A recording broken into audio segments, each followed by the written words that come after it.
résumé technologique sur le captage, utilisation et stockage du CO2, ce qu'on appelle la CUCSC, pardon. Et nous avons une autre publication qui s'appelle l'engagement, le Commitment Trifecta, et une autre qui s'appelle Push to Pivot. On pourra peut-être y revenir tout à l'heure. Merci.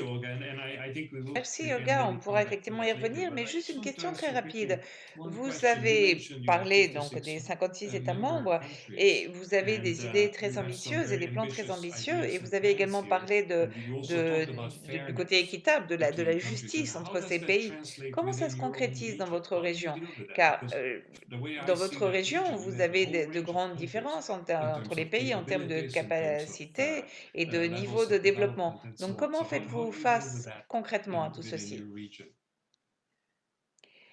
Oui, bien entendu, dans chacun de nos 56 États membres, il y a de différentes situations, conditions, il y a différents mix énergétiques, différentes technologies disponibles, mais comme je le disais, ce qui compte véritablement, c'est le résultat collectif. Par exemple, nous avons la session de la commission sur l'économie circulaire et bon, par exemple, dans l'Union européenne, il y a une circularité de 11,2, dans le reste de la région, c'est de 8,6. Et ce que nous aimerions, c'est que toute la région atteigne un chiffre à double décimal pour le résultat collectif. Et donc, nous devons regarder la situation spécifique de chacun de nos États membres, mais bien entendu, les technologies de captage, utilisation et stockage du carbone et d'élimination du CO2 sont des éléments essentiels pour une politique climatique viable. Merci. Je me tourne maintenant vers Armida de la CESAP. Vous pourriez peut-être nous expliquer comment la région Asie-Pacifique fait face aux synergies entre la mise en œuvre des ODD et l'action climatique et comment voyez-vous le rôle de l'élimination du CO2 pour atteindre les objectifs climatiques de la région et quel est le rôle que la CESAP peut jouer dans ceci? Yes, thank you very much, Merci Janus and d'avoir organisé ce for this dialogue. dialogue. Je suis persuadée que nous allons avoir une conversation très intéressante dont je pourrais d'ailleurs tirer de très bonnes idées de la part de mes collègues des autres commissions régionales. Et j'espère pour ma part apporter également des idées pour que nous puissions toutes nous faire une idée plus claire de la façon dont nous pouvons avancer vers les objectifs de développement durable et vers les objectifs de l'accord de Paris. Nous devons trouver des synergies entre les ODD et l'action climatique et trouver des initiatives qui peuvent être bénéfiques à ces deux domaines. À la CESAP, nous travaillons sur des domaines très concrets. Premièrement, la crise climatique est intrinsèquement liée à la qualité de l'air, donc il faut véritablement lutter contre la pollution et pour lutter contre la pollution, il faut on s'attaque non simplement au changement climatique, mais également à la santé de la population que l'on protège et qui ne souffre ainsi pas des effets négatifs de la pollution.